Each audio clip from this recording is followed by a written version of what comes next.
friends, welcome to Pierre Menard Gallery. I'm Philip Nikolaev, and now is a good time to turn off your cell phones, switchboards, radar detectors, and any other gadgets that beep that you might have. And tonight we have Joe Green, a close friend of mine and of everyone who's involved with Fulcrum. In one of his early bio notes to Fulcrum, he says, Joe Green lives in the Midwest where he is one of a million of Joe Greens. And you may have heard also that there are lots of Joe Greens around, but I'll tell you, don't believe that. He is the only real one. The rest of them are fake, with the possible exception of Giuseppe Verdi. There you go. He has had a far-flung life and career, and he's full of experience and humor and lyric power, and he's an extraordinary poet. He's one of my favorite poets. I can't recommend him highly enough. He's one of the most prolific contributors to this journal, which you can find here as well for its price. And he has been published in a few other places. And we're lucky enough to have first pick of his writings, so we try to select whatever we like best. He lives in Minnesota, even though he wasn't born there. I don't want to anticipate anything he might wish to say tonight. But he still lives in Minnesota, and for the past 10 years or so I've been trying to talk him into moving to Boston, and he seems to be quite alive to this idea, even though there are sometimes, there are practical complications involved. I give you Joe Green.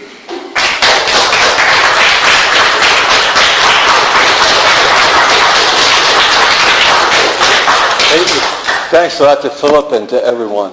I want to start out, I wouldn't have published much poetry at all except for Fulcrum. And my life changed completely when I met the great poets at Fulcrum, and I'll name them Ben Mazer and Philip Nikolaev and Katja Kabovich and Stephen Sturgeon and and others.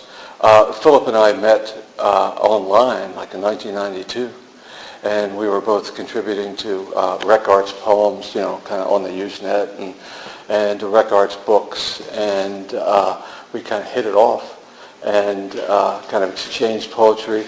Philip sent me his first book, which I loved, and I really loved it. And then when I came here, finally, I can't remember exactly when because I'm almost 60 years old. So it was like 2002 or maybe 2000 or whatever. But I stepped off the T, that's the subway, and I felt like Ishmael. Except, I was coming home after all that Moby Dick stuff was over, and it was absolutely great. So it's great that Fulcrum published me one time when I got, all my poetry readings except for one, have been through Fulcrum. That one was in San Francisco at the Conference for Computers, Freedom, and Privacy. And it had hackers and FBI agents and lawyers there, and I read a poem that I made up, as it started about J. Edgar Hoover and a dress. You got a J. Edgar Hoover and a dress problem, that kind of stuff. A kind of thing I stole from Etheridge Knight, a great poet, but it all worked. And then I was sitting in the bar afterwards, and the guy came up and said, I love my poetry. I said, great. He said, oh, yeah, can I buy you a drink? Yeah, fine. And then he turned out to be the head of homicide for New York City. I thought, I got something going there. I don't know what, especially. And then when Fulcrum came down, I sent some poems. I had some stuff accepted before. I'd been writing poetry since I was 20, but I kind of kept it a secret. And Philip liked it, and Katja liked it, and Ben liked it, and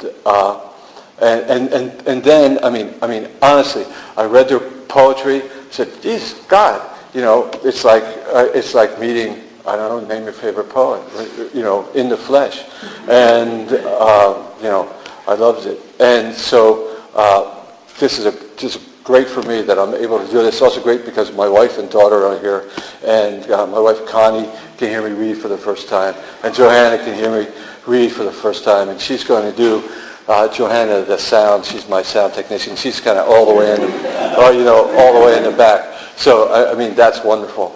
So let me start. The first time I was visited by the spirit world was when I was about 50 years old.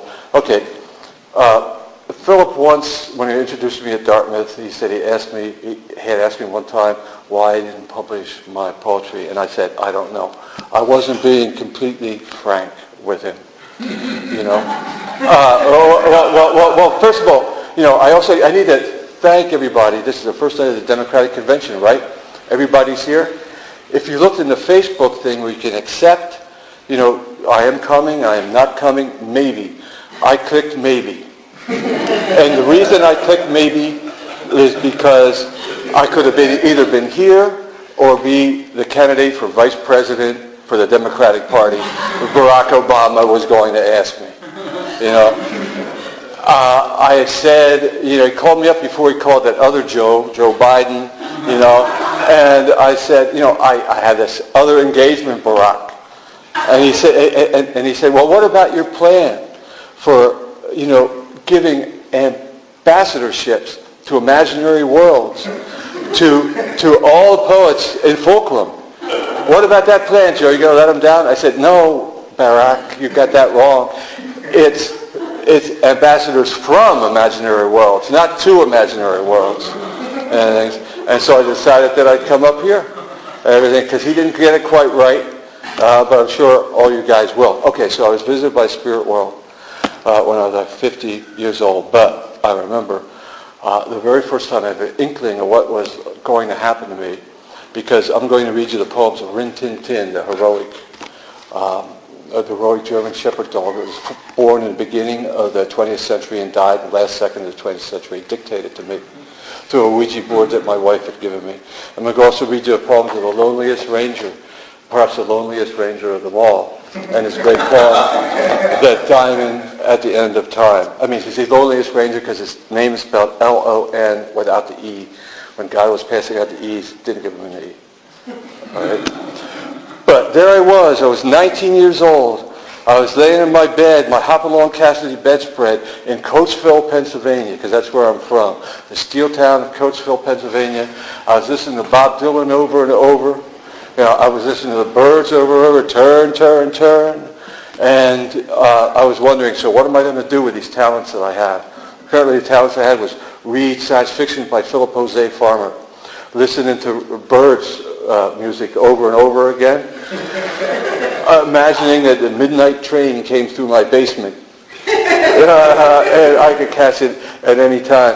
And my other one was reading all of Balzac, which we had down in our basement for some reason from my literary aunt Lillian Campbell. And mostly I didn't read it, mostly I kind of smelled it, these old books like that, right? And I said, Perry Garreau, I was going to read it. But then I heard a record by Robert Johnson, the blues guy, the great blues guy who met the devil at the crossroads. And where did he meet the devil at the crossroads? Where the southern crosses the yellow dog. And just say that. That was the beginning of poetry. Where the southern crosses the yellow dog. Where the southern crosses the yellow dog. But he met the devil there. And he had hellhounds on his trail. And I was 19 years old or 17 or whatever. I had hellhounds on my trail too. Because the nuns had told me that I had hellhounds on my trail all the way from second grade. So I got accepted at Marquette University, a Jesuit university out there in Milwaukee. And so I was afraid to go through any crossroads. I had interpreted it as any intersection. So I started in May to try to get out there. And I started driving out trying to avoid every intersection. And I finally arrived there in what would have been my sophomore year. And I told the Jesuits about it, and they gave me a BA in theology. So I had that going for me. That's what I thought. I had that going for me. But it turns out what happened was I lost my deferment, and I got drafted because I already had a BA in theology. I couldn't get it, and so I got drafted, and so the devil and the hellhounds were on my trail again. And Johanna, are you ready? Because I got to say, what happened to me then was that during Vietnam, I ended up in Fort Hood, Texas, Lay down. The Vietnam War was going on, and I was at Fort Hood, sometimes feeling pretty sad, most times pretty good. I'll sing of soldiers in the rain, how it's sometimes pretty hard, and tell you how it was so strange on Tank Destroyer Boulevard. I reported to the orderly room to good old Major Moore, who said to me, "God damn it, son, why don't you close the door?" I about-faced, and Major Moore put on his hat, said, "Sergeant Green, I'm leaving now, don't let out the cat." I stood there in amazement. He said, "That cat talks in Latin. He's pretty mean and crazy, and his name is General Patton." Now I know the general reader will cry out sans belief, but Major Moore strode out that door with his secret grief. He had just returned from Vietnam and was thinking, fuck the army, and he was not the only one. All of us were barmy. Major Moore went out the door to his Buddha garden. The Buddha looted from Saigon when Major Moore was pardoned. He had two guys assigned just there to care for the flowers and trees. You don't believe me? I don't care. This was the 70s. I went back to the orderly room, right up to the company clerk. Jesus Christ, what is my doom? Where do I go for work?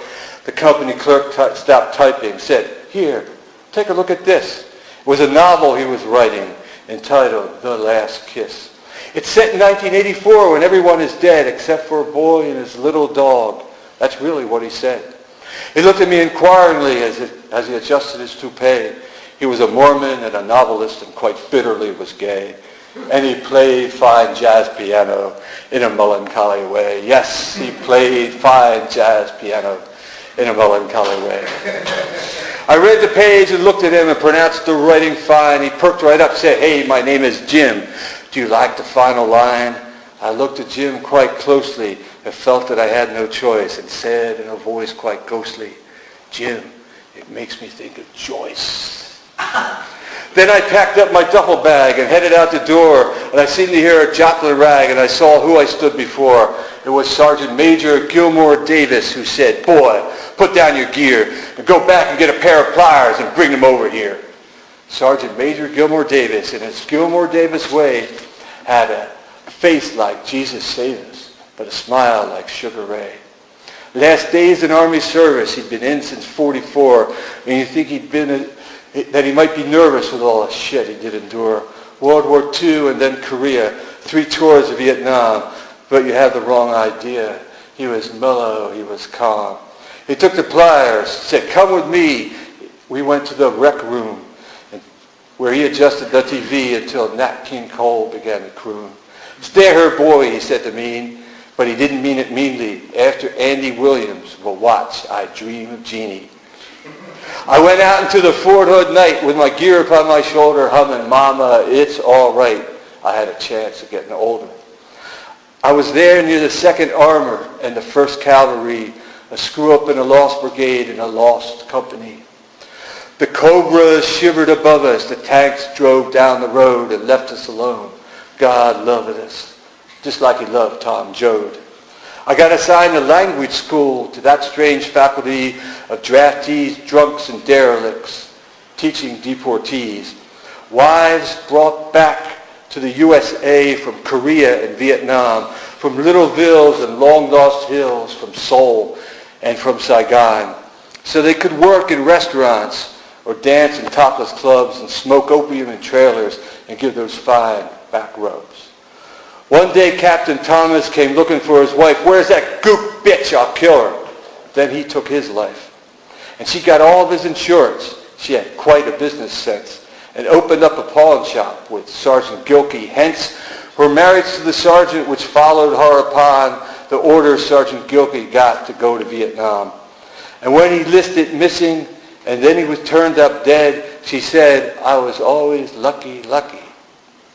And then was quickly wed to the guy across the street who had the Army surplus store. If you don't find that just and meet, it's what our country's for. She was in my English class before these sad events. It was time for her to give a speech, and she seemed somewhat tense. "I was at the movie on Tet. We in Saigon. Big noise, scream everywhere. Go up a big bomb, kill everyone. My mother, my sister died." She looked at me and then sat down and never cried. And I remember young John Kostovich. He was from Chicago. He had a Ford Econo hippie van with the usual strange cargo. One side was a peace sign and the other side a frog, and underneath that was the line, onward through the fog. He drove that van to Mexico and came back with some grass. He told me, Joe, I wanted to just go. They all could kick my ass. And I remember him a year from then on the phone. I heard him scream, my brother got killed in fucking Nam. It all seems like a dream. He ran right out, got in the van, screaming all the way. Jim Linden said to me, do you think he'll be okay? He got a compassionate discharge. And then in 71, I got a letter. I'm living large, Joe, up here in Oregon. The real war was still going on. Then Sergeant Davis said, you losers, grab your packs and get your guns. We're going on maneuvers. I was in charge of our 2 squads. Prayed, God, I thee implore us to enlighten all the little gods to get us lost inside the forest. I told my guys, we'll need a lot of beer for this goddamn fake war, and guitars and books and a lot of grass. What are you waiting for? So we drove off in our army truck, and I did not feel bereft. Said, damn, I can't believe our luck. When they turned right, we turned left. The real war was still going on. The fake war did not alarm us. I lounged outside in the Texas sun in my Grateful Dead pajamas. I had brought along Ulysses. Joyce was always such a charmer, but I lounged outside in that Texas breeze reading Philip Jose Farmer. And that night Tom played his guitar beneath the Texas moon. So far away from the real war, lay down your weary tune. Lay down your weary tune, lay down that song you strum. And rest yourself neath the strength of strings no voice can hope to hum. 30 years ago and more, some are dead, all to me are gone so long. What in the hell was all that for? I end this weary song. Lay down your weary tune, lay down that song you strum, and rest yourself neath the strength of strings no voice can hope to hum. Thank you, Bob Dylan.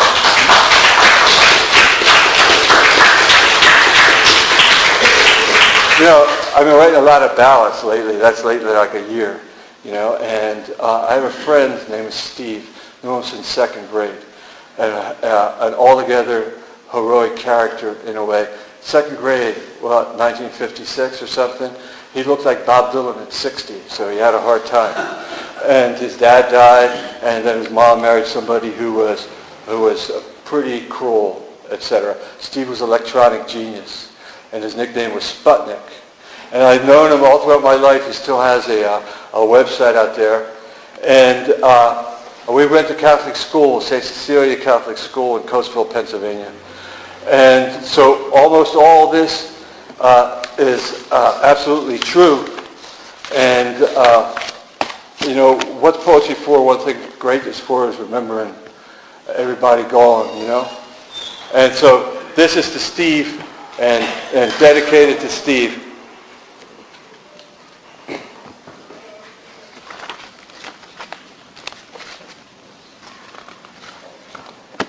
And here it goes. After all these years, it's hard to believe. That's the title. After all these years, it's hard to believe that I never wrote a ballad for my old friend Steve, who jumped off a bridge in Boston one day and called a bit later, said, I just have to say, I jumped off a bridge and found out I'm gay. And I'm calling you now just to report I'll be on a jet plane from Logan Airport. I'm leaving now. I just got to go on a jet plane to San Francisco. Remember me now like you remember me then, for I won't go back to that straight life again. We were in the 1st grade, and Sister Edmund Marie said, I want you 2 hoodlums to come out here with me. We went out to the hallway, and then she turned and hissed, you better know, you bold articles, that you're on my list. Then she pulled out a copybook that we had left on the bus with art on its pages that was signed by us. I don't care that you mock me, boys, but at the least you shouldn't be mocking God's holy priest. Steve had drawn Father Keegan. I had drawn Donald Duck, sticking a pitchfork in his fat ass. Good luck. Good luck to you boys, you're headed to hell. Well, that was implied, and we both thought, oh well. Now, poor Steve's father was happy and smart, a nice guy, a great dad, but he had a bad heart. But in spite of it all, Steve had some hope. His dad was doing better and had a great telescope. And he took Steve out on a clear Saturday night to a far field near Honeybrook, away from the lights of the steel mill, etc., that made up Coachville, and put his hand on his shoulder as they stood on the hill to point out the planets. And there he dropped dead. I love my dad, was all that Steve said. Many years later, as we sat in some bar after Steve had said no to the Vietnam War. Should I continue? Steve might say, why bother? But by the 5th grade, Steve had an asshole stepfather who would beat him and tell him, you make me sick. You think you're so smart, you little Sputnik. Let's see how good you are, you dumb little joker. Sit down right now and play me in poker. At least that's what Steve told me. But what he told me still sings. He had 4 jacks, but I had 4 kings. I never believed him, but let the story abide. And in the 5th grade, Steve tried suicide. Ran out into the woods with 20 feet of old rope. Now I hope you believe me. It's good to hope.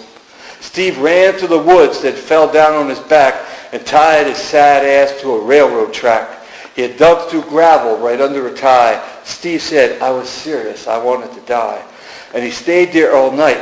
The thing was in the main. I waited and waited for that goddamn train. I don't know, I might have fallen asleep. But here's the last fact that would make the bad angels weep. His mom the next morning found a note on his bed. I told him just where it would be, poor Steve said. His stepfather found them tied up in a rope. Trains don't come down this track anymore, you damn dope. There was no one else there. The man lifted Steve's head. Trains don't come down this track anymore, the man said.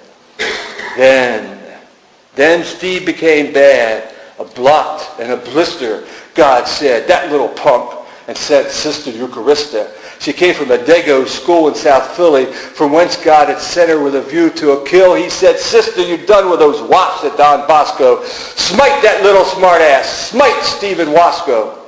She arrived at our school one drear day in December. How the earth groaned, cried, remember, remember. All this is mortal. All that is mortal may be destroyed in an instant. All living must die. When you think about it, isn't it fucked? There you go, damn it. God is the boss of us. Is it any damn wonder he would send the Colossus to destroy a small boy who would grow up to be gay? Yes, that's just what the earth was saying that day. She entered our room. I sat like a Quaker. Then I heard a rough voice. I think I can take her. A voice blent with doom. I'll never forget. He will e'er be remembered, brave Tom Trianfetti, the toughest kid there, and of an obsolete race, and the only 5th grader with his own parking space. Flunked how many times he was almost 16 and looked like a cobra, but was 6 times as mean. His dad owned a bar, and brave Tom would go after school to the bar to hang out with Negroes. Guys named Spiderhead, Bantu, Bullet, and Baby. And sometimes after school, Tom would say, maybe today is the day that I kick your dumb ass. But if you cringed and you whimpered, he'd give you a pass. He had places to go. He had no time to stop. It all fell before him, a brave Negro wop. A scandal to all, to the American nation, but I cried, hurrah for miscegenation. And I heard his fine words, though spoken quite lowly. Then the evil nun turned and said distinctly and slowly, why did God make you, Mr. Trianfetti? Who replied, I don't know. Now I'm willing to bet he, just in that instant, felt the meaning of fear, as the nun said quite weirdly, just come here, my dear. Let's look at God's world. Just open the window. For he did, and we felt an ill wind blow from heaven into our 5th grade classroom. As brave Tom smiled nervously, awaiting his doom. As the nun smiled like a camp guard at Camp Bergen-Belsen and seized brave Tom in quite effective half Nelson and hoisted him up, and in an instant the fated brave Negro wop was defenestrated. And all the class screamed, and Steve cried, "Oh no!" Looked like the evil nun was letting him go, but Sister Eucharista held on to brave Tom, who screamed, the poor boy. Sister Eucharista stayed calm. 30 feet down, well, 20 at least. But Sister just smiled like an unholy beast. Then Steve Wasco stood up and cried, "Stop it, you bitch!" which had an effect on the mad nun. One witch was ordained, one suspects, in celestial realms, where contempt for the heathen quite overwhelms all the talking points about charity, caritas, and the fact of defiance leaves one quite at a loss, except to, of course, smite the goddamn young heathen, which is what God knew was waiting for Stephen. The nun jerked brave Tom in. He collapsed on the floor.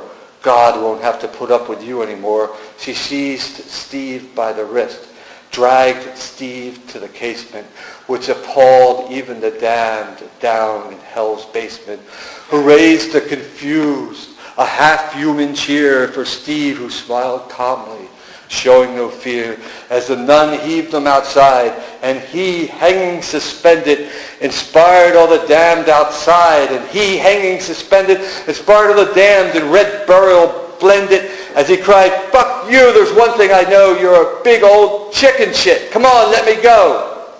The mad nun hauled him in. She started to cry, then fled from the room to the sweet by and by. Never heard from again. Deemed quite insane.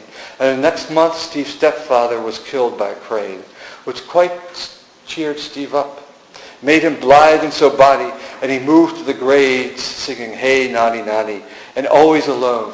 He had become as a god, which of course drives one crazy and makes one quite odd. You marry your cousin. Deny ecce homo. You are Andy Warhol, but prefer Perry Como. Throw yourself off a bridge, then you change your mind. Decide that you leave the straight life behind. Head out to Frisco to see what fate brings, which for Steve meant that he would move to Palm Springs.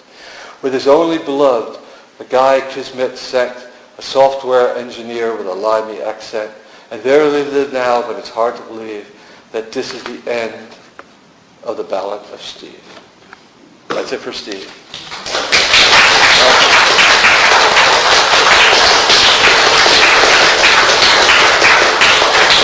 Now, if you guys can endure, I'm going to reveal some more personal history. It has my mom in it, Uncle Joe, the Virgin Mary, and a great line, a reference to Joyce at the end. Again, it's just this rhyming stuff, but, all right? Okay, so how my mother gave up drinking gin. This is a good Christmas poem. Christmas Eve of 57, my mother gave up drinking gin. She kicked me out into the snow and wouldn't let me in. Freeze your pagan keister, Mr. Joseph Green. You can stay outside till Easter making fun of Bishop Sheen. She was drinking Christmas cocktails with my Uncle Joe, who had drunk a bowl of whiskey. He denied it, but I know. They had run flat out of vermouth, and you know that just what that yields. The telling of the awful truth while smoking Chesterfields. Uncle Joe confessed to Mama and told her he was gay. My Mama said, "Oh, no, you're not." And what an awful thing to say. I was watching TV and said, "Look there, Uncle Joe. He acts just like you do sometimes." Joe just said, "I know." I pounded on the door and wept, "Oh, Mama, I will freeze." Then slipped and fell on the front porch steps and fell down on my knees. I raved and begged and then I prayed. Then God gave a little shout. With a gentle voice behind me said, "Now, what's all this about?" And I heard celestial music, and I peered into the night. Oh, it was the Virgin Mary, all dressed in blue and white. Yes, it was the Virgin Mary. Ask me how I know. She looked like a maid of dairy, but had a snake beneath her toe. And there inside a pink cloud was a merry angel choir, and kind of to the left were all the martyrs in the fire. And then there were the patriarchs and little Johnny Doan, who was baptized by my mama when they left him all alone, whose parents thought he died last year, a Baptist to the last, but was rebaptized by my mama, and so went to heaven fast. With all the other Catholics, she saved him from the hell of the awful Baptist heaven. He was happy, I could tell. For there was St. John Bosco and St. Sebastian too, but Johnny didn't answer when I shouted, "How are you? I'm freezing here, help me out." But I couldn't see him through the swarm of Catholic saints all wanting to just keep him safe and warm. Oh, help me, Blessed Mother. There's no room at the inn, for my mother and my Uncle Joe are inside drinking gin. But yes, it was St. Patrick. And he said, no, lad, she ain't. I know your Uncle Joe's a homo, but your mother is a saint.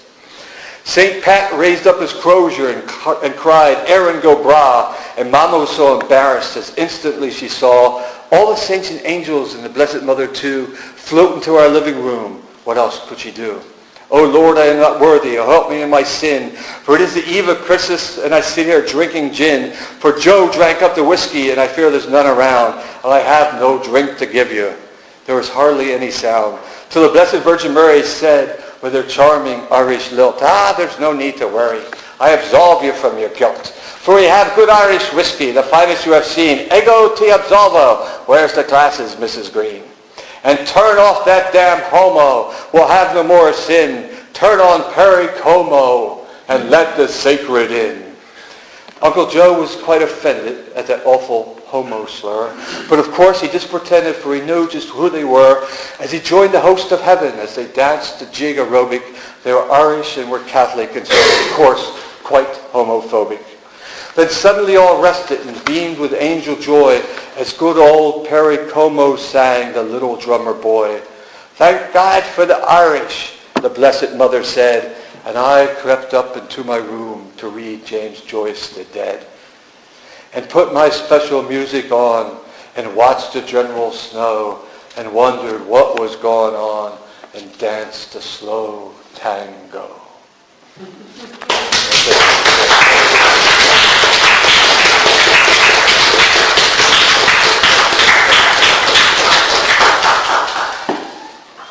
I noticed that you can find a signed picture of the Russian, I guess he was an opera singer, Fyodor Dostoevsky,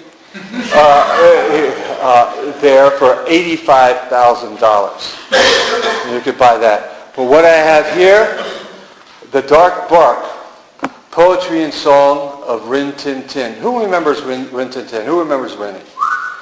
Okay, only one person? Okay, Connie, you remember Rin Tin Tin? Heroic German Shepherd dog? Right, so that's what's wrong with America. That's what's wrong with America today. This is dedicated to his little boy, Rusty. Okay, let me tell you a little bit about Rin Tin Tin, first how the communication happened. So I had been afraid to go to the crossroads. When I was 50 years old, I finally decided that I would go to the crossroads where the Southern meets the yellow dog.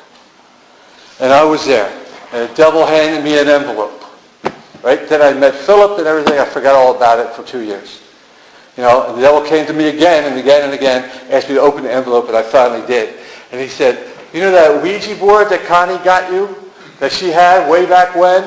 Get there and sit in that Ouija board because it's James Merrill's old Ouija board. And remember, James Merrill used it to communicate with W.H. Auden, either his Ka or soul, and a lot of other, great poets, and Dorothy Parker, and all the rest. But I had it. So I set my hands down on it one night, and it was Christmas Eve. And I heard celestial music play. My hands trembled a little bit, and a message was spelled out saying I had to get there immediately to Grant's tomb in New York City. Dig under Grant's tomb, and I would find something extremely valuable, and I found a manuscript of Rin Tin Tin's poem, The Heroic German Shepherd Dog of the 20th Century, the American icon. And there's a lot more that you'll find out about him. Okay, first of all, I have here in this book, The Dark Bark, Poetry and Song of Rin Tin Tin, is interviewed by Orson Welles. That was done in the 133rd realm of the crystal threading of the planet Agenheim on a Zeppelin named after Arthur Schopenhauer and Harpo Marx. And it reveals who he was. But, I want to test your kind of literary sensibilities here. Especially around here, guys from Chicago will know this, people from Massachusetts will know it. But Here, Orson started to interview him. He says, "We share a great many things in common, Arinti.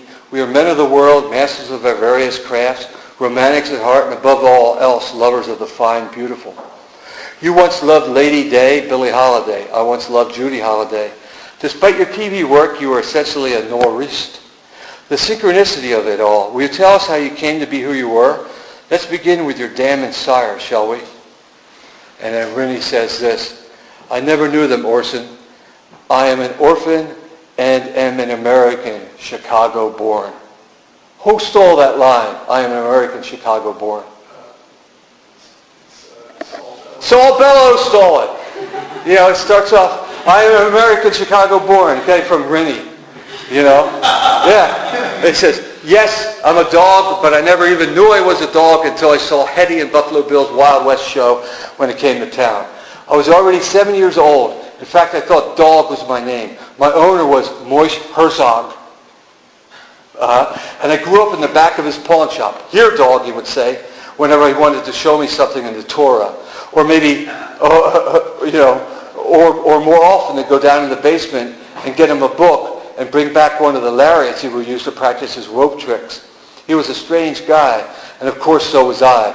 All I knew, and this I think we could say this about all poets, all I knew was the pawn shop, the Torah, the Hebrew Spinoza, and a variety of rope tricks." We could say that about all poets, along with, if anybody asks you, you guys are probably all called poets, about what are your basic sensibilities, you have to say what Jack Johnson said before he got on the Titanic. People asked him, "How does a man like you, what does a man like you think?" He said, "Well, we eat cold eels and think distant thoughts." They probably stole that from Rin Tin Tin, or Rennie stole it from Jack Johnson. They had a troubled relationship and things. You know, Jack Johnson wanted to get on board, but they didn't let him get on board. The Titanic sang Great Blue Song. But here's how it started, and he goes through all that. But, you know, just basically, so you know him from his work in the movies. You know him from his work generally. But, you know, and his TV shows, you know, right, and maybe some of his Broadway plays. And but you really don't know his poetry. You really don't know Rennie himself. You should know that he was Billie Holiday's lover. It's a platonic relationship, and there's a kind of a poem about it. But when Billie Holiday when she died, he went a little bit crazy, and he went to Cuba. Well, this was actually after he ran over Frank O'Hara. Remember somebody died in a dune buggy? He was there. It was Rennie who was actually driving. Drugs, dune buggy, ran over poet Frank O'Hara, fled to Cuba, all right, where Fidel Castro let him found the Proletariat Theater there, where he played Puck in a proletariat version of A Midsummer Night's Dream. But basically, it was all a plot, because what was happening, all right, Fidel was pissed that Kennedy was trying to assassinate him. Fidel wanted to get back. You heard a Manchurian Candidate. It was Rin Tin Tin. Rin Tin Tin killed JFK. You'll find this out too. All right? One word started out. The word was, anybody guess? Orson Welles. What was that word? Rosebud. That's right. The word was rosebud. You know, and started pretty soon. So Rennie fled to Texas. You know, he fled to West Texas. He played great jazz guitar. He's better than Django Reinhardt. Because Django Reinhardt, you know, some of the singers were visiting. We tried to play jazz guitar with his paws, you know, which Rennie was able to do. So he fled there. I'll read a poem called What a Little Moonlight Could Do. And he finally died at the very last second of the 20th century on Brighton Beach. All right? So let me begin with this and start with Rennie's great poem called Late for a Poetry Reading. Late for a poetry reading. Late for a poetry reading and trusting the Sufi livery cab driver because he pretended he knew me. How old are you anyway? What is that in dog years? And half drunk in any case, having known intellectual love with Billie, she dead these 30 years, and fame and an excess of revolutionary ardor those years in Cuba, and don't even ask me about the 60s.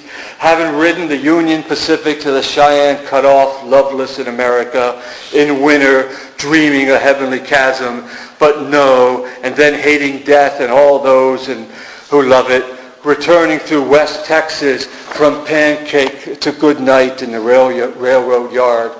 There I heard the OJs, and so, returning from New York and ending that night somewhere in, I think, Long Island, poetry reading in the Bronx. And at dusk, trying to find my way back, seeing at the window of a perfectly bourgeois house, her, a young German shepherd, the cream gold glittering of her eyes, she looking at this old dog in perfect indifference, and knowing never again. I turn the corner, always forever, going nowhere at the end of this life, and bark at the difficult dark.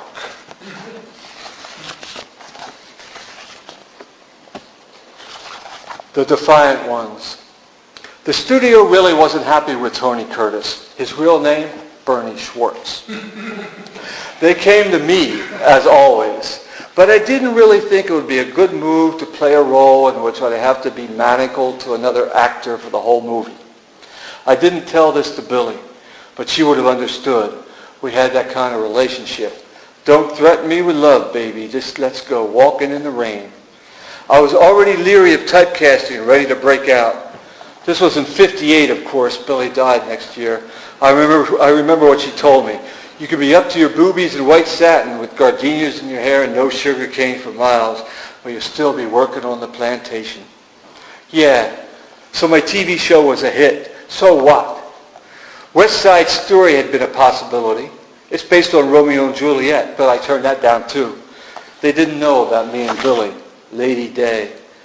No one did, if they only knew. Sidney Poitier was a gentleman to me when I met him, but I felt that, well, he simply wasn't up to the role.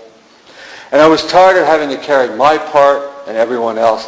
I suggested Richard Burton. A little makeup, but they wouldn't go for it. Sir Laurence Olivier would have been good, but to tell you the truth, I didn't want to be chained to a lisping limey for hours on end. And I'll tell you what, it was Shakespeare or nothing. That's the way I felt. I told Billy I loved her. She said, don't threaten me with love, baby. Let's just go walking in the rain. No, I am not Prince Hamlet, nor was meant to be. You humans are so predictable. In fact, for years, most dogs are convinced that you are utterly without consciousness, without mind. After all, we present a stimulus to you, and we always get a predictable response. The fact is, we have such a horror of the fact that we cannot be sincere that we do whatever we can to make it stop. Yeah, a dog will pant and bark and bring the damn ball back again and again and again. We do it to keep from going mad, to hope to experience just for an instant, unmediated, unironic consciousness, to just for one instant be there in the moment. It never works. Never. That's why we die so young. And it's also why I was, on a foggy evening, off Broadway, in a little theater in the year 1959, I was, simply put, the best Hamlet of my generation. It's a poem called 1953, and I wondered why I was the person that Rinty was going to communicate and bring all of his poetry to humanity once again. If you follow the poem, after Rinty leaves New York City, leaves the jazz behind, he goes to Pennsylvania where he meets somebody who said, oh, we just had a baby girl, and Rinty decides not to kill himself, to go back and live. Well, that was 1953, and that was right out of the hospital, and it turned out that was my wife's father. So, September 13th, 1953, when my wife brought us the greatest artist of all time, Rin Tin Tin, who decided not to kill himself. But let me read this to you. 1953. 1953 was a hard year for me. Sad. I don't know why. I had work. Me and Bob Mitchum were friends at last, after all those misunderstandings. After all those misunderstandings, he said, "You want to break out?" I asked him. "Then forget all this crap about being a natural actor." I took his drink away, got his attention. "Acting is a craft. Don't scowl at me, Bob. You know I'm right. You'll never do Shakespeare unless..." He eyed me warily. "Yo, Rennie," he said, "you have Billy." I had told him. "What do I have?" He fired up another Chesterfield, squinting through the smoke. "Nothing happens anyway." Nothing happens? I knew what he meant. I was getting there. He grinned. "How the hell did you do that to McCarthy, Rennie?" I gave him back his drink. Told him I was a commie, that's how. I'm an American icon, Bob. It was too much for him. Goodbye, Tail Gunner Joe. Bob laughed, but he didn't believe me. He was really quite a charming man. Guys who don't believe in anything often are. So he could be a gentleman to Rita Hayworth down in Mexico, her mind gone, but a bastard to everyone else. Nothing in his eyes. And I was sad there. It was New York, September 13th, 1953. Another dive, another gig. Bob left with a blonde before I began to play. I started to play, but I just walked out. It was the night Jimmy and Tommy Dorsey had finally gotten together again. They kept playing while I put down my guitar. They never forgave me. A-Train to Harlem, got in Billy's DeSoto and drove. In a few years, lost in Pennsylvania, stopped, don't know why, got out, looked up, falling star, not me. Something from forever, finally found a town, asked a little guy outside a hospital for directions. "We just had a baby girl," he said. I drove back to my life.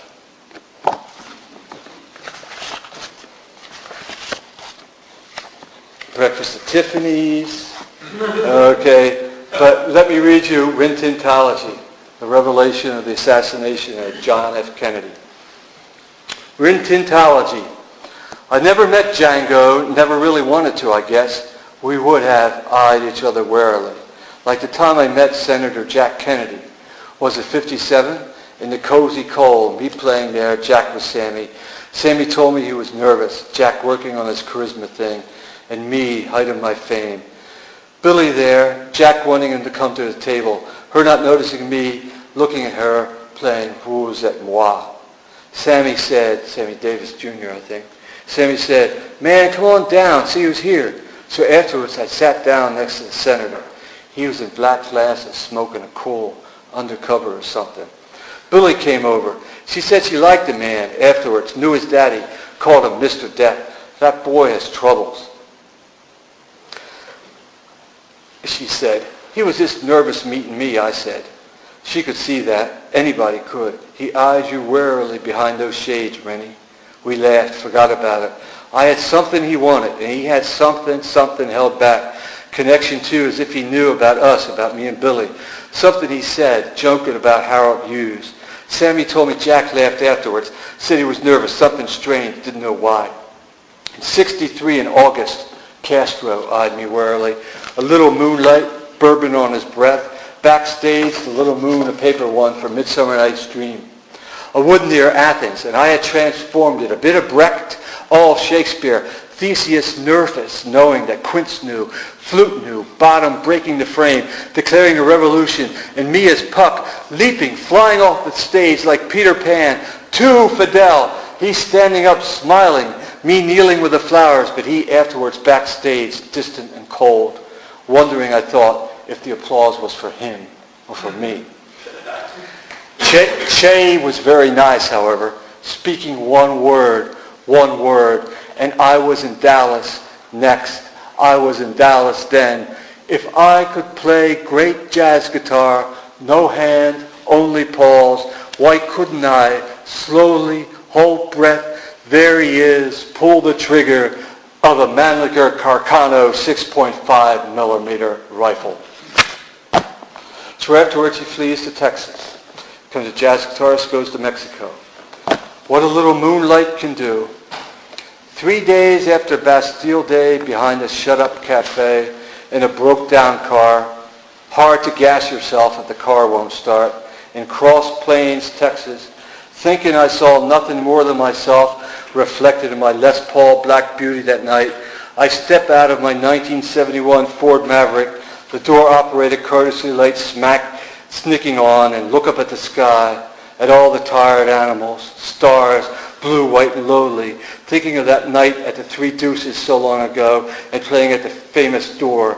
That night Billy died. Earl Garner, me, Oscar Pettiford. Earl saying, "You're better than Django," but nobody will ever say it. Not knowing Billy was dead, I was happy.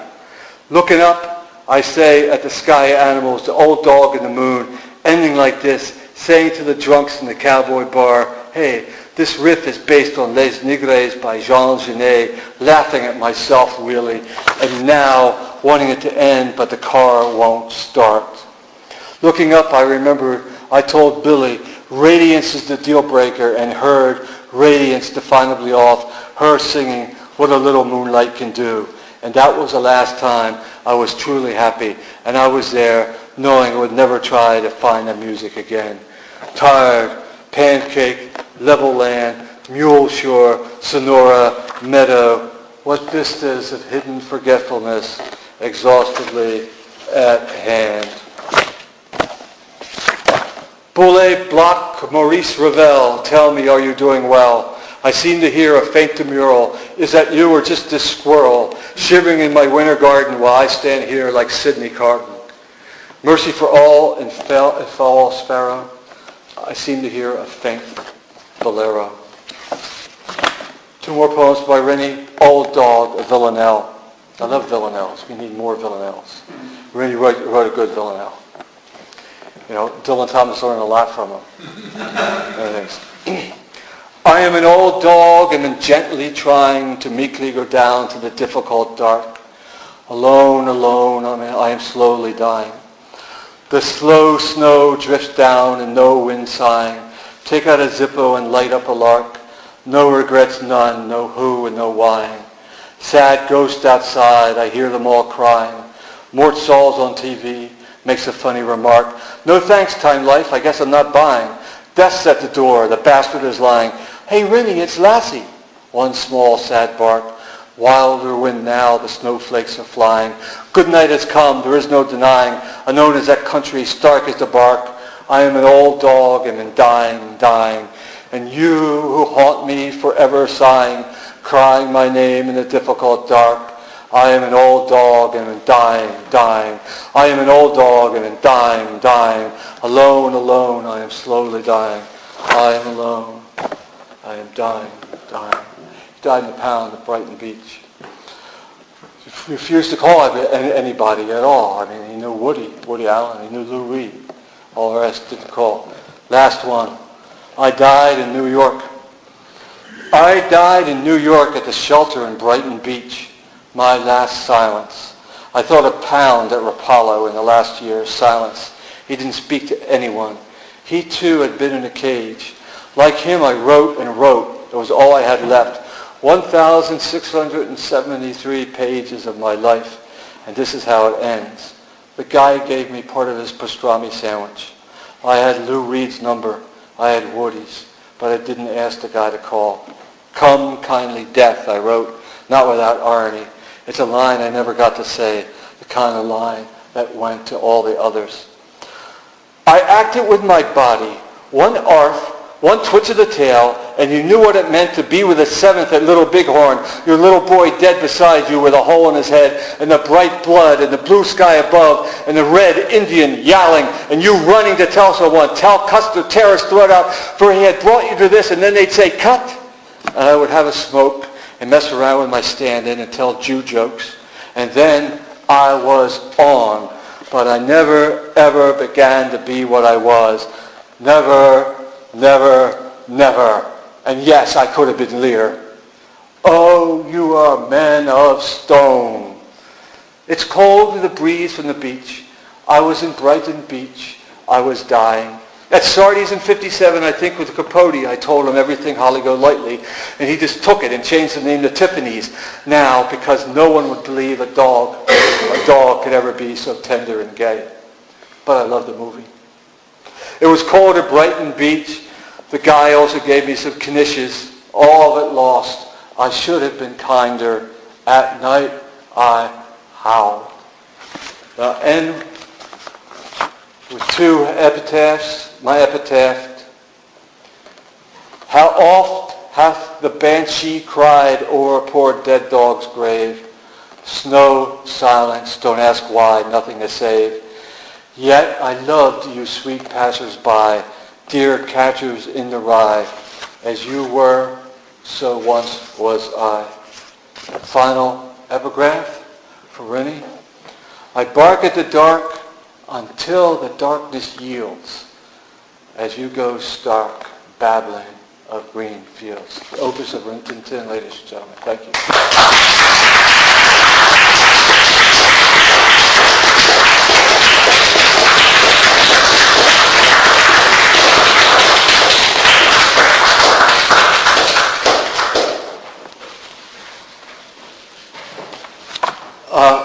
I think the rumor got out that my friend Tim Smith and I have finally contributed to Western civilization by translating all of Homer, Iliad, and the Odyssey. Not that other poem we brought out, Stephen. No, we didn't do that. What? That wasn't Homer. That was Francis Bacon who did that. But all the Iliad and the Odyssey into limericks. Poor Homer was born at the wrong time and didn't have the advantage of the great limerick form. And so this is the other thing that happened to me. The devil came back. The other thing I opened up, there was a book, and it was the actual original manuscript of Homer's Iliad and Odyssey. Not done in limericks, but it had a lot of things in it that Homer happened to leave out, like Marty McFly. You know, just as an example, he didn't include that. You know, he didn't include that Paris was named after a city and it made him depressed. You know, he didn't include Pickwick. Charles Pickwick, was played a prominent role. He didn't mention that Odysseus invented the banjo. He didn't mention the relationship to J.R.R. Tolkien or to mystery novels of the 20th century or all that. You know, he didn't have it, but we were able to do it, and we did it in 3 weeks. How long did it take Homer? Nobody knows. You know, but imagine like 30 years, and people say, "Oh, there must have been several Homers that have done it." There are only 2 of us. You know, Tim Smith and myself. Yeah, after work, during work actually. You know, I should admit it, with the internet, you know, going back and forth, able to do that. But I wanted to read, you know, why I was particularly qualified to do that. Another story of my kind of youth in Coatesville. I'm not reading any of my serious poems I see tonight, except for this, the Fort Hood one, and I wonder why that is, because it's difficult to find them. Where are they? Let me see. Here's one about, okay. No, that's funny. No, that's, okay. No. Oh, I know I have one. In this obscure magazine. Things. Oh, yeah, I have one. All right. Let me just read this, and then I'll try to read you a little bit of the Limerick Homer. Then I want to read you the last poem of The Loneliest Ranger, and then I promise maybe it'll be over. You know, it's only been 7 minutes, it says here. All right? But let me do it, you know. The Iliad of Joe Green. I beat up the Gamasee twins. It was back in 61. My friend Johnny said to me, "Do you know what you have done? Do you know what you have done, Joe? Do you know what you have done?" I looked up to my friend John, looked up from my book. My book was the Iliad. I gave John a dirty look. There's no balm in Gilead for those moronic twins. I caught those bastards going out and caught them going in. It was my left hook, John. It was my left hook. "Did you forget their cousin Frank?" Johnny said to me. "He's built just like an M1 tank, and he's back in town, you see. He's 16, and he's damned insane. He already has a beard. He'll take you like a freight train, plus he's pretty weird." I looked at John, put down my book. I'm sure my eyes did narrow. Then I gave John a frightened look, thought of the falling of the sparrow. "Tell me, John," say, "it ain't true. Their cousin from Wilkes-Barre? Their cousin from Wilkes-Barre?" "Yes, that's who I mean, Joe. Yes, that's who I mean." I ran back into my room, stayed there for a week. I read the Iliad, but I was somewhat meek. I tried to think just what to do and concluded I would run. Living in Honolulu might be rather fun. but the best and well-laid lambs often go astray. My mother, she did come to me at the dawning of the day. It's perfectly nice day outside. I want you to go out. I'm taking your library card. Go ahead and pout. Go ahead and pout, Joe. Go ahead and pout. I knew then my doom had come, so I snuck outside. Look, here the bastard is, the Gamacé twins cried. And there, like some damn dinosaur, stood their cousin Frank. He was taller than he was before, still built like an M1 tank, Lord. Still built like an M1 tank. Come here, you little shithouse rat, cousin Frank did cry. And I saw just where my doom was at, and I knew that I would die. But then I thought, if all was lost, to hell with all these willies. I would pay a terrible cost, but I'd take it like Achilles. And so I sneered at cousin Frank and started spouting Greek. The first lines of the Iliad, I prayed my soul to keep. I almost got up to that part, the great part in line 9, what I heard line 10 in Homeric Greek. And the voice, it wasn't mine. The voice, it wasn't mine. I stopped and stood in wonder, seeing what I saw. There was a clap of thunder. Oh, the gods exclaimed in awe. It was a cousin Frank reciting Homer's immortal verse. He was weak on the pluperfect, but by God I had heard worse. Weak on the pluperfect, but by God I had heard worse. And Frank and I smiled 1 to 1, and we left the rest behind, 2 youths in a steel mill time, loving the life of the mind. We fell into a discussion of Homer's metaphors and just what Herodotus said of all those damn Herodotus, and just what Herodotus said of all those damn Greek wars. Frank and I stood out right then from that steel mill town. I mean this metaphorically, you better write it down. I went on to a wild, wild youth. Frank stayed on the straight and narrow, and in 3 years led the Classics Club at the University of Wilkes-Barre. So come all of ye strange young lads who love the classics well, but despair of ever leaving the awful steel mill hell. Pay heed to this fine story and know you might be free, leaving the steel mills behind for the wine dark sea. So before we get to Limerick Homer, I'd like to read a few kind of poems about guys. So I grew up in Coatesville, Pennsylvania. I went to school. I came back to Coatesville, went in the Army. I had friends, and these friends are the people that appear in all my poems. And I have 2 poems written about my friend, whose name was Kevin Schneider, who died and was a great artist. Discovered after he was dead that he was. He was a Puerto Rican hippie, I guess. And even when I visited him in 1990, he was still sleeping on various people's couches. And he took short cardboard and he was doing miniature paintings of great scenes that now everybody is making, some people are making some money from. But Kevin was a wonderful guy. Grew up with him, high school, 17 years old. So imagine, he's like 1968, Coatesville, Pennsylvania. My friend Kevin was a hippie, long hair. He got picked on all the time. And so he bought a little tear gas pistol, looked like a regular gun, you know. And so Governor Raymond P. Schaefer was coming to address people at Westchester University. All the cops had follow him and my friend John Rollins, my other great friend around, thinking they were all the source of all the drugs, connection to the connection to Hell's Angels, connection to Black Panthers, all that. None of it was true. You know, we were too hopeless and hapless to have any of that. They looked dangerous, you know. And so Kevin was showing off his little tear gas pistol around the fountain, around the courthouse. He got arrested. They took him to their little jail, and the guy said, "This is a cracker box. I'm going to break out." You know. But this is the kind of guy Kevin was. He was always there. And so this is a story about him. I have another poem about, we saw Jimi Hendrix New Year's Eve concert in 1968, and more or less the poem is there. I meet him. He's doing heroin. You know. I find out about it. I'm sitting down next to it. Jimi Hendrix is coming up on stage. He's about to play. This is honest to God what happened. I said, "Kevin, you keep doing that shit, you're going to die." Jimi Hendrix was coming on and he said, "Shut up, can't you ever be serious?" You know? So this is like, I love them old hippies. I love them old hippies, the kind like before, like my poor old friend Kevin who slept on my floor, who told me he wouldn't be sick anymore, but went back in the streets in the morning, saying, "You know you're in trouble and you got the blues, when you forgot all you learned from Mother Earth news. I'm going to Mexico, sleep under the stars. He went down to Mexico, found many fine bars, where he could drink down the night and forget about wars and wake up in the desert in the morning.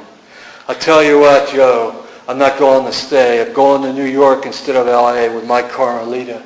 Our love will abide, but he lost it to junk on the Lower East Side. The water is whaley, the water is wide. I got a call early one morning. Now my poor friend Kevin's gone down to the dark. His VW bus is in permanent park. He'd talk until morning, then light up a lark and tell me he believed in transcendence. Well, you know you're in trouble and you got the blues when you forgot all you learned from Mother Earth news. Come back to Coatesville. I came back to Coatesville when my dad was dying. And kind of in the train station there, I wrote these two poems. And one is about, so I call it Coatesville, Warrensville, after like a joke on John Updike, although he doesn't know it, because he called all his stuff Warrensville, right? But driving into Warrensville past Our Lady Queen of Peace, my old friend Tommy says, we still got that at least. 56 years old, years of junk and speed and crack. Tommy says, Joe, you know, sometimes I think I'm not coming back. Tommy says, Jesus didn't die alone. You can read it in Luke or Mark, but sometimes I can hardly breathe. I feel so alone. I say, Tommy, I gotta leave. Roll back, stone. So leaving those guys for Homer,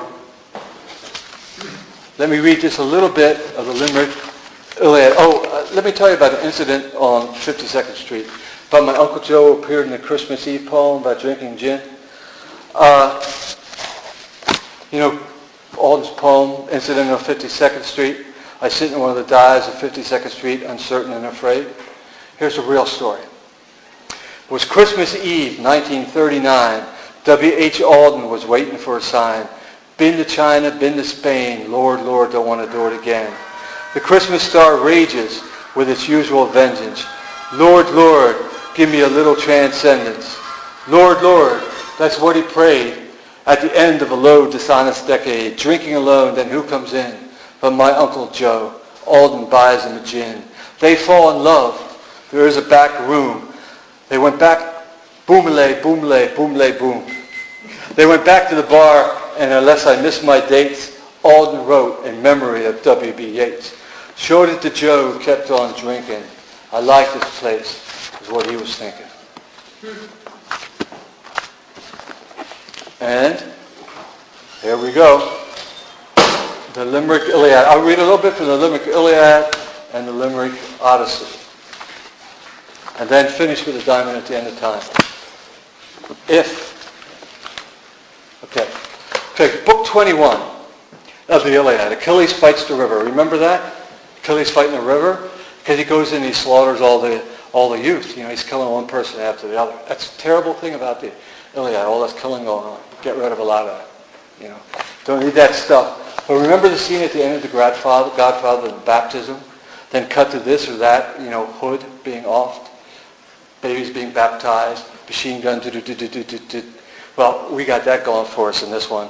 And Homer didn't. We do that here rather well.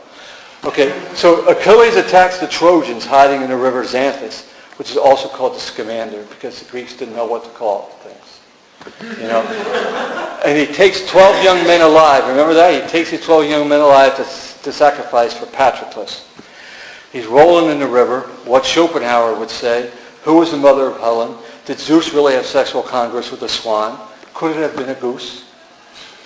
And Trojans race for the gates. So what's going to happen here is that, all right, so Paris got transported to the Apollo, and he's listening to Thelonious Monk, and he's there with Marty McFly, and he's going to go back, and he really doesn't want to go back to Troy. It's boring, you know, and Helen's there too, and all the rest. So we're going to cut back between listening to Thelonious Monk, Ruby My Dear, and this slaughter in the River Scamander, or Xanthus, or Mississippi, wherever it was, the River Charles.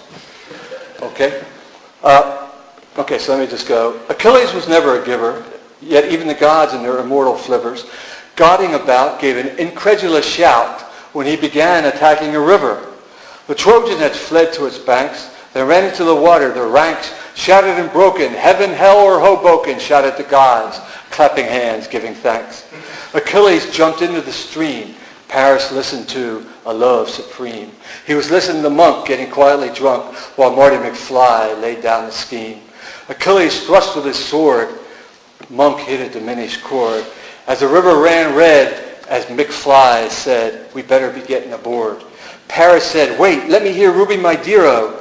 None of this is exactly too clear-o. But Marty leaned back and put on an 8-track and slapped the DeLorean into first gear-o. Achilles slaughtered 30 men-o. He grew a bit tired, so then-o, he took 12 Trojan boys to be his toys. He slit their throats at his friend's funeral when, he suddenly saw young Laocoon, whom he had captured and enslaved, long time gone. Achilles had assumed that the lad had been doomed, but here he was living anon. He suspected some theological plot, but was unconcerned. He was not going to show any mercy, so he said somewhat tersely, he informed the young fellow he'd rot. The unarmed boy grabbed the slaughterer knees and screamed and cried, oh please, oh please. Achilles said, I wish to make you food for the fish, and gutted him and threw him into the river with ease.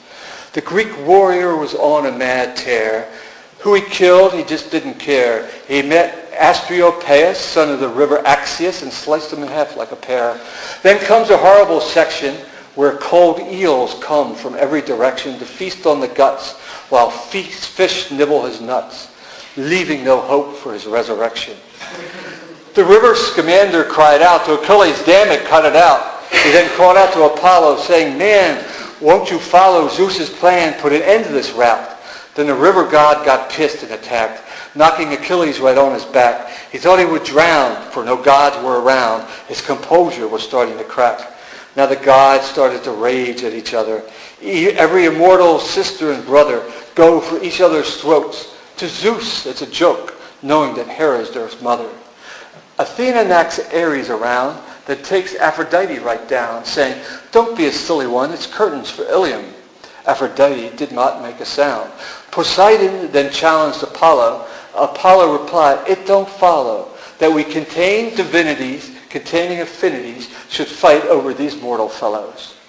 Artemis shouted, you cringing poltroon, you'd run away from the man in the moon. Apollo hissed, said, you skanky bitch, and the dish ran away with the spoon.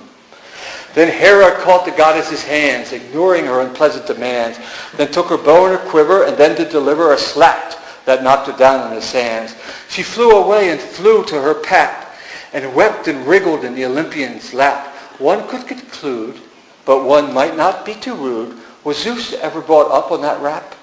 Here's a chance for Homeric excursus. Remember how Homer would go and then talk about something else. Here's a chance for a Homeric excursus as the Trojans bring out the hearses. This fellow so strict, Zeus, was a sexual addict. To list his lovers would take hundreds of verses. In the beginning, old Zeus loved Metis, as she tended her garden picking lettuce. She tried to avoid him, which only annoyed him. What an example, he set us. The next thing he did, well, he ate her. Swallowed her down like an alligator.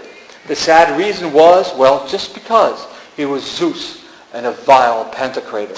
The poor goddess was heavy with child. In the bowels of Zeus, she was really damn wild. Athena was inside her, but she was a fighter and emerged from the forehead of Zeus in a while, which you would think he'd find rather unpleasant. But he hardly noticed. He wasn't too damn sober, so he only rolled over and continued schlepping some peasant. And we could go right down the list of everyone Zeus more than kissed, but you'd be annoyed. Go read Hesiod. He even screwed the goddess Nemesis. Some say that she, Nemesis, was the mother of Helen. Some say that was Leda, there's no telling. As Schopenhauer explains with some power in Die Welt als will und verstellen.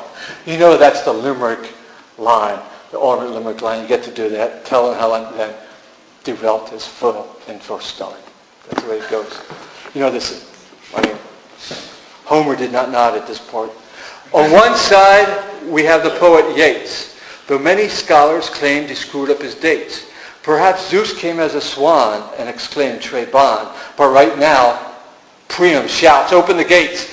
The Trojans were panicked and ran to escape from that horrible man. Priam wept and Helen slept and dreamt of a triumph at Cannes. The Greeks got quite close to the city, and this makes Apollo feel shitty. He sends godless Agenor out the front door, but knows that he'll die. What a pity. So in front of the great city walls, to man-killing Achilles he calls, "Dude, go back home and just leave us alone, for you know that we Trojans have balls." He tosses a spear at the Greek. His aim is good, but his arm was weak. Then Peleus' son takes out his gun and attacks the poor Trojan geek. But we know Apollo is lurking, and soon enough his magic he's working. He saves Agenor's hide, stand by Achilles' sides, loops his cunning chain, and starts jerking. Achilles thinks Apollo's Agenor, and runs him down like it's just done before. Then arrives at the scamander that Apollo with candor says Agenor has been taken away heretofore. And so the book ends with a chase, and the Trojans all trying to race back to Ilium gates to avoid their sad fates. For destruction's a hard thing to face. So, of course we had Achilles, Hector, etc., etc. Funeral game of Patroclus. But let me just go to some of the Odyssey, the last books of the Odyssey, which fortunately have been condensed.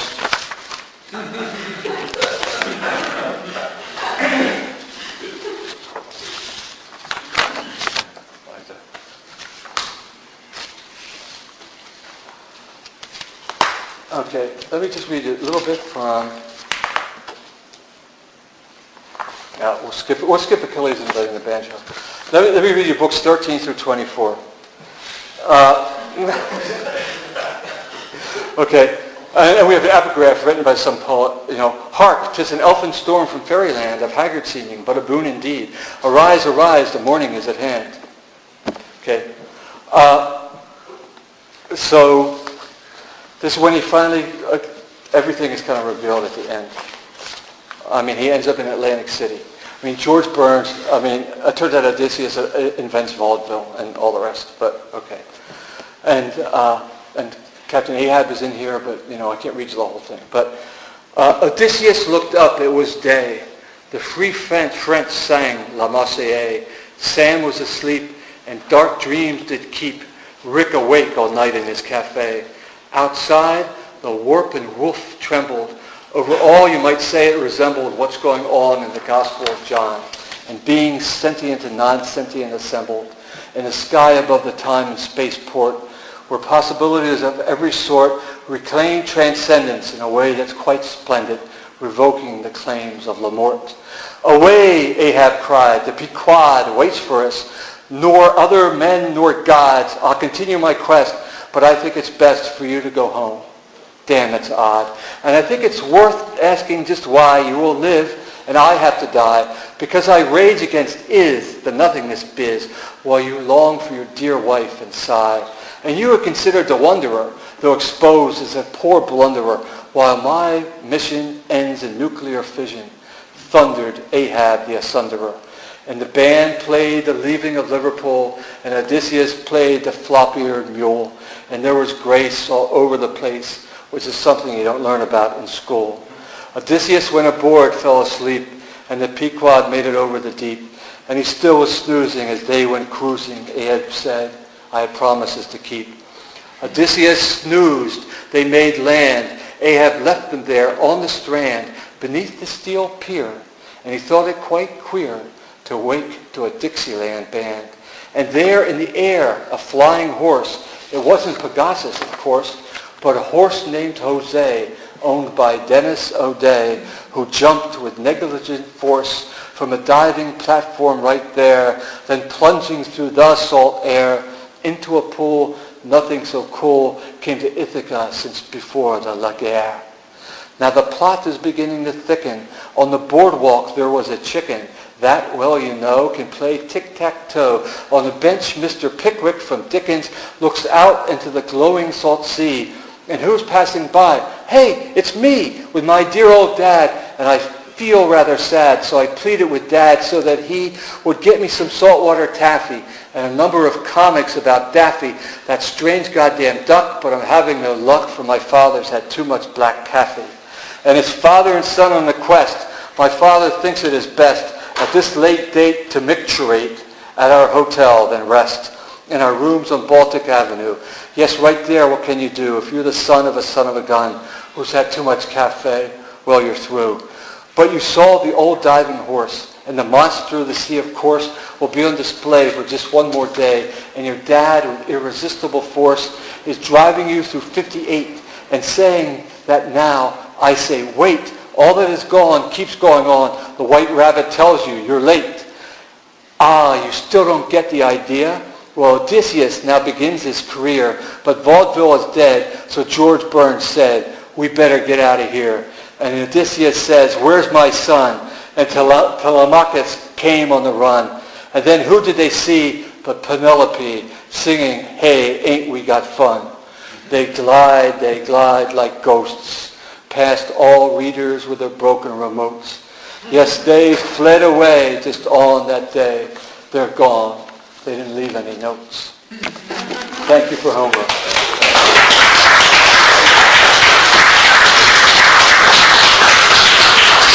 Thank you for joining me. This is the Epic Quest. I'm going to read this last book by The Loneliest Ranger, The Diamond at the End of Time, which sums up all of reality. Oops, that's wrong book.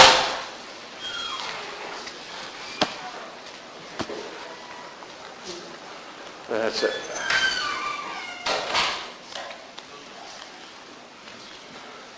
Okay. Diamond at the End of Time. A la Carrera on the run again, and the federales on my tail. And I don't mean the federales, but true hounds of hell. But I was in Mexico. Much madness is divinest sense, and it was me that said that, though Shakespeare would never admit it. Follow me around all the fucking time with his little notebook and the Parker pen I gave him. I mean, he deserved it. Even though he took what the hounds were after, yeah, he had the mojo, and so there I was outside a little cantina in night of the iguana country, Senor Carrera to the Mexicans. I'm waiting for what? But when you're waiting for the diamond at the end of time, it might not matter that hellhounds are on your trail and you are drunk again. Rock drill, it does not cohere on the third lunation.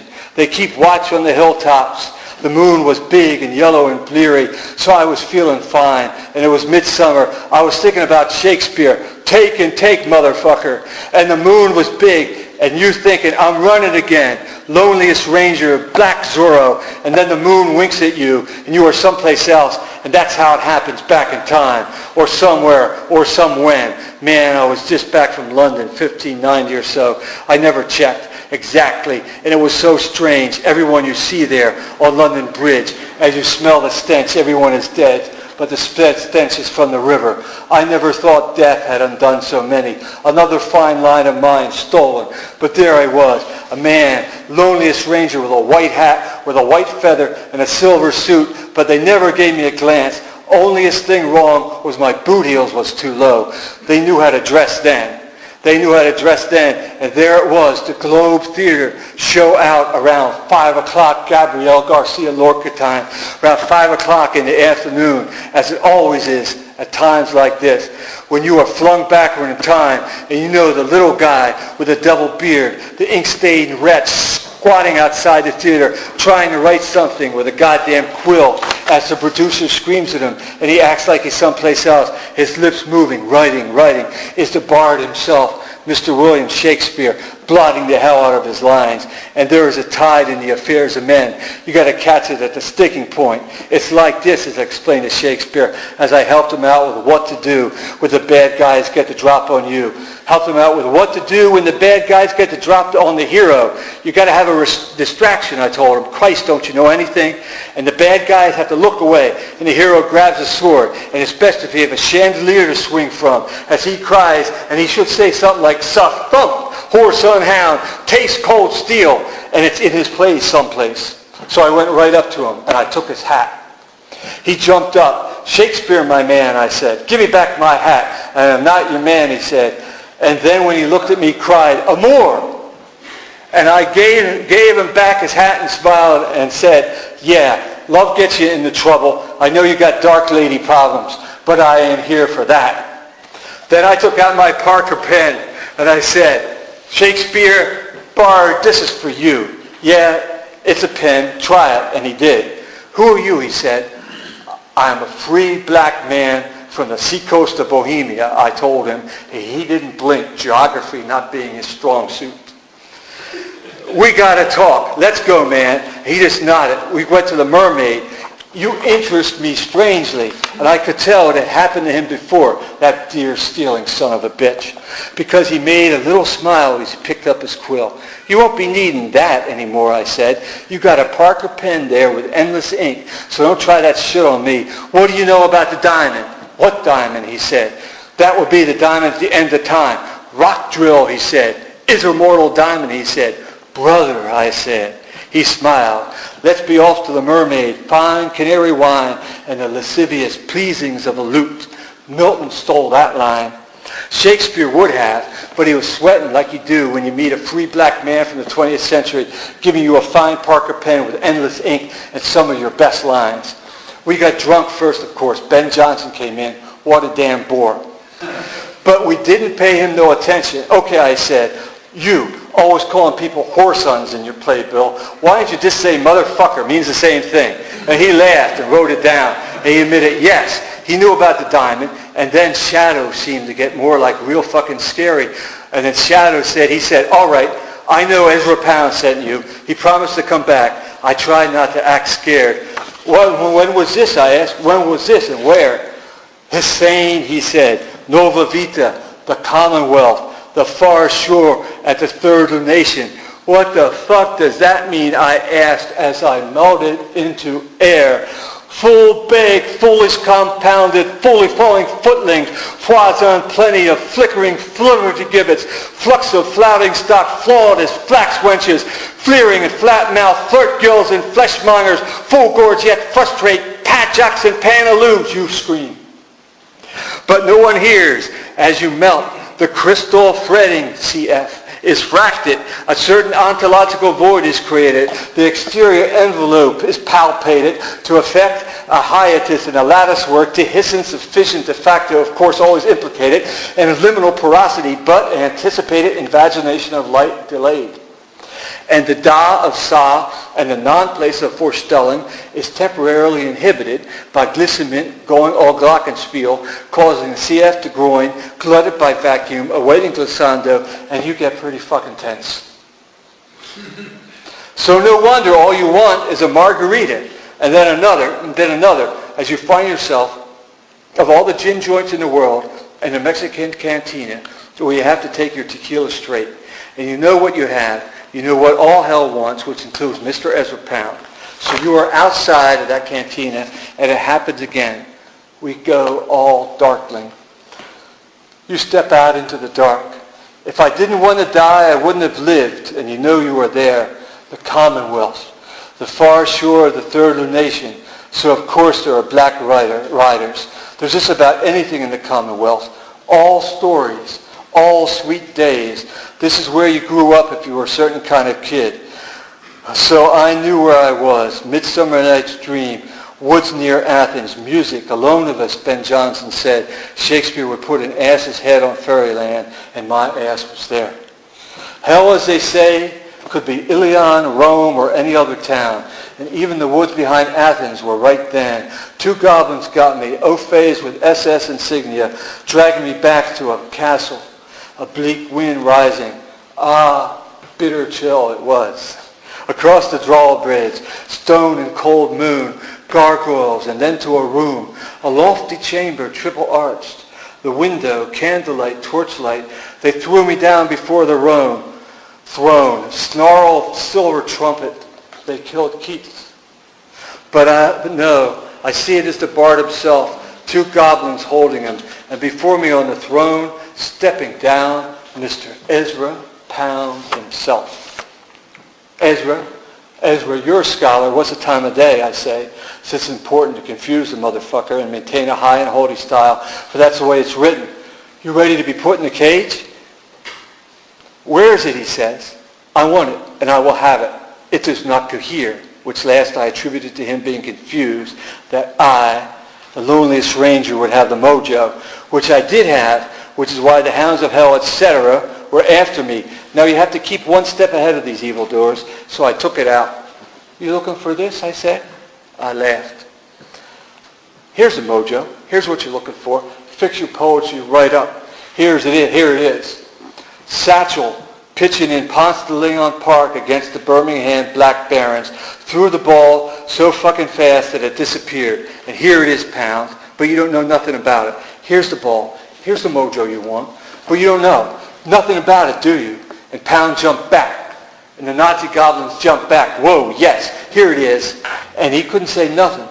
But you know, it is what it is when you see it. And Shakespeare was getting off the floor as I told them all and threw the disappeared Satchel Paige ball up just a little, smiling at them like the devil smiles, looking Pound right in the eyes, thinking that, get up, Shakespeare.